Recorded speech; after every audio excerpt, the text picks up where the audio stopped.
Hey guys, today I'll show you how you can unsubscribe from all emails in Gmail. So let's get started.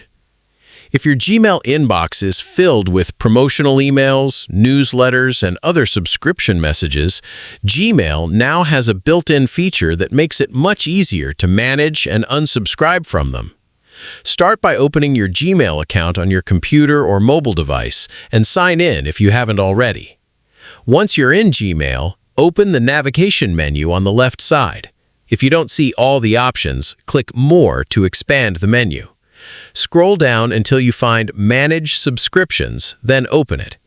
Gmail will display a list of the email senders you're currently subscribed to. This makes it easy to see which companies or services are regularly sending you emails. To stop receiving emails from a sender, simply click or tap the Unsubscribe button next to their name. Gmail will ask you to confirm your choice, so select Unsubscribe again to complete the process. You can repeat these steps for any other subscriptions you no longer want. Going through the list only takes a few minutes and can significantly reduce the amount of unwanted email in your inbox.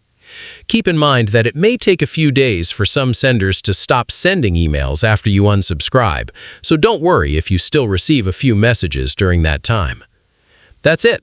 If you found this video helpful, consider giving it a like and subscribe.